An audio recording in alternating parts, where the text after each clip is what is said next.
His Excellency, Foreign Minister of the Republic of Turkey, Brother Ishaq Dar, and the government and the brotherly people of the Republic of Turkey for their warm welcome and outstanding hospitality in this vibrant city of Istanbul. My heartfelt felicitations to Brother Ishaq Dar on Turkey's assuming the chairmanship of the 51st session of the OIC Council of Foreign Ministers. Let me also express our highest appreciation to the government of the Republic of Cameroon for hosting the last Council of Foreign Ministers and for their leadership during their chairmanship. Pakistan expresses sincere appreciation to His Excellency Hussain Ibrahim Taha, the Secretary General OIC, and his team for the outstanding work in advancing the OIC objectives for the meticulous preparations for the session. Excellencies, this meeting is taking place at a very crucial time and against the backdrop of unprecedented challenges being faced by the Muslim Ummah.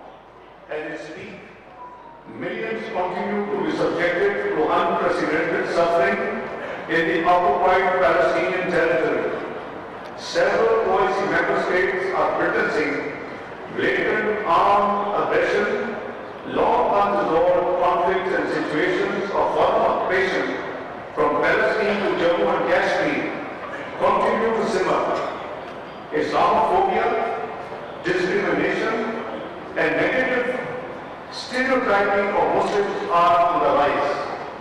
The need for a collective, resolute, and determined response to these challenges by the Ummah has never been more acute.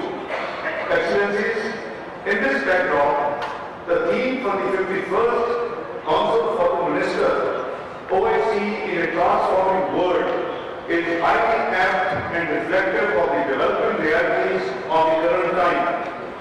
The OIC as the voice of the Ummah has a crucial role to play in streamlining the rapidly evolving and deteriorating global order to the benefit of the Muslim world.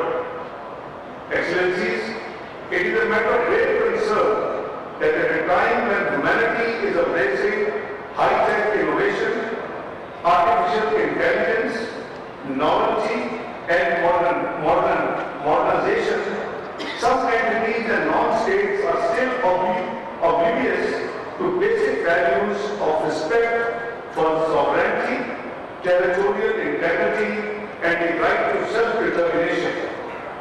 These tenets are fundamental principles for a progressive, civilized, and cultured society.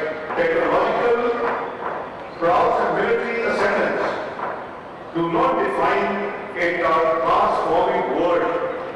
Real transformation lies in global peace, respect for international law, responsibility, accountability, international cooperation, sharing of best practices, climate justice, gender equity, economic progress, sustainable development, and shared prosperity. These are also the values that OIC stands for. In a truly transformed world, might should not be the right. Intimidation and coercion should not be the rule of the game. Rather, tolerance, acceptance, compassion, cooperation, and empathy should define statecraft.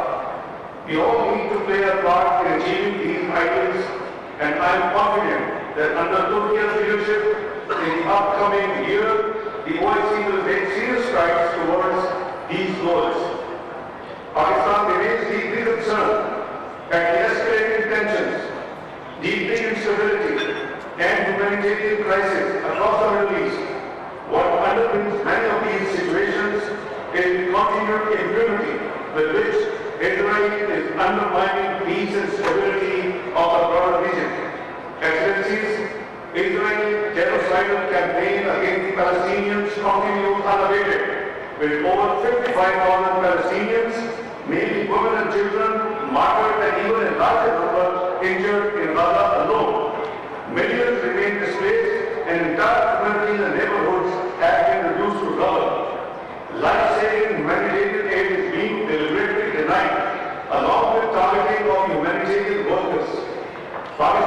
being a non-permanent member of the UN Security Council, co-sponsored a resolution for the immediate ceasefire in Gaza earlier this month, which was unfortunately vetoed. We demand an immediate, unconditional, and permanent ceasefire in Gaza, along with unfettered humanitarian access and accountability for Israeli war crimes. Lasting peace in the region cannot be achieved without allowing Palestinians their inalienable right to self-determination for a vibrant, secure, contiguous, and sovereign state of Palestine based on the pre-1967 borders and with Al-Quds al-Sharif as its capital. Pakistan strongly condemns Israel's unprovoked aggression against the Islamic Republic of Iran in violation of international law and the UN Charter. Israeli aggression poses a great threat to regional and global peace and security. Israeli aggression against Iran is not an isolated event. It is part of a dangerous and consistent pattern of multilateralism that Israel has been ignoring, and militarism that Israel has demonstrated across the Middle East. Israeli aggression represents a dangerous escalation and is a serious threat to peace and stability, not only of the region, but in wider world as well. We can all feel the reverberations of this instability. As a non-permanent member of the UN Security Council, at Iran's request, Pakistan fully supported convening an urgent meeting of the UN Security Council last week to discuss Israeli aggression against Iran. We expressed our full support and solidarity with Iran during the meeting. We have also supported various other initiatives on Iran, including a statement by foreign ministers, number of Islamic countries, and in SCO and in IAEA. Excellencies, we fully support Iran's inherent right to self-defense under Article 51 of the UN Charter in response to the blatant and unprovoked Israeli aggression. Our region recently witnessed another act of violation of the principles of the UN Charter in the form of unprovoked and unjustified military aggression by India against Pakistan. In response, we have no choice but to exercise our right to self-defense. By grace of Almighty Allah, we repulsed the outrageous Indian attack, downed 6 of their military jet fighter aircraft, and inflicted heavy damage to several of India's military installations. Unlike India's cowardly attack on our civilians, Pakistan only targeted Indian military installations in response. Excellencies, we are highly grateful to our friends in the OIC for their resolute support to Pakistan in the fight against this unjustified and dangerous Indian aggression. Pakistan is taking all necessary steps to ensure regional stability. However, the provocative and informative statements being made by the Indian leadership as well as India's unilateral and illegal actions, especially its refusal to vote the Indus Water Treaty in abeyance, represent an intent to further destabilize this region. Let me state categorically that Pakistan will not allow, I repeat, Pakistan will not allow India to stop water for other people. It will be treated as an act of war for Pakistan. Excellencies, the unresolved Jammu and Kashmir dispute remains the primary source of conflict in South Asia and a nuclear flashpoint. There is an urgent need for renewed and concerted efforts under the UN auspices to secure a just, lasting and peaceful resolution of the dispute in accordance with the relevant UN Security Council resolutions and the aspirations of the Kashmiri people. We appreciate the strong, unwavering and consistent support that OIC has always afforded to our Kashmiri brothers and sisters. In line with the OIC's principal policy on the Jammu and Kashmir dispute, the visit of Secretary General Special Envoy for Jammu and Kashmir to Pakistan and India in April this year was another robust manifestation of the OIC support for the issue. We urge the OIC to once again condemn Indian aggression, implement the OIC action plan on Jammu and Kashmir, and support a just resolution of Jammu and Kashmir. Excellencies, Pakistan has made immense sacrifices in the fight against terrorism. Despite this, externally sponsored terrorism continues to inflict human as well as material losses to Pakistan. Groups such as TTP and ISILK operate from our neighboring territory with support from foreign hostile agencies.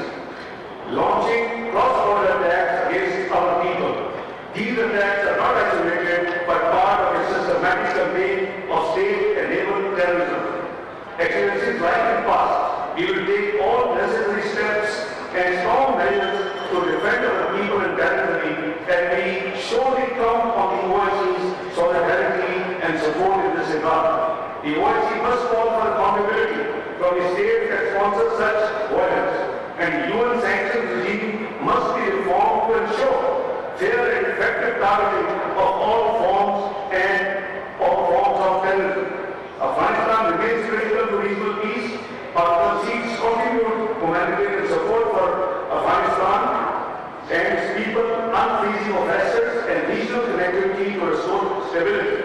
We remain actively engaged with the Afghan government diplomatically and have recently upgraded our diplomatic mission to Kabul to ambassadorial level. We also urge the Afghan government to fulfill its commitments on counter-terrorism and human rights, particularly respect for the rights of women and girls. Excellencies, the alarming rise in Islamophobia is one of the most pressing human rights challenges of our time. Pakistan has remained at the forefront of OIC's efforts to combat Islamophobia.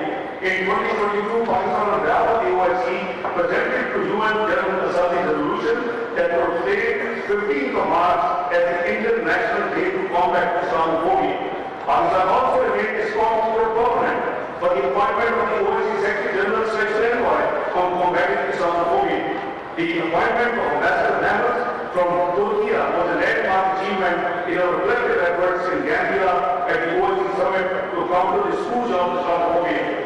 The recent appointment of UN Secretary General's Special Envoy on combating Islamophobia is yet another welcome step in this regard. We welcome him to our meeting today and assure him of our full support and cooperation. The promotion of the interests of Islamic Ummah is the cornerstone of Pakistan's foreign policy. I repeat, the promotion of interests of the Islamic Ummah is the cornerstone of Pakistan's foreign policy. As a non-permanent member of the UN Security Council for the term of 2025 and 2026, Pakistan will continue to seek an enhanced role of the OIC on matters related to international peace and security. As part of these efforts, under Pakistan's presidency of the Security Council next month, we will convene a dedicated briefing to strengthen institutional cooperation between the UN Security Council and the OIC. Pakistan will also explore ways through which OIC can support broader UN peacekeeping and peace-building efforts.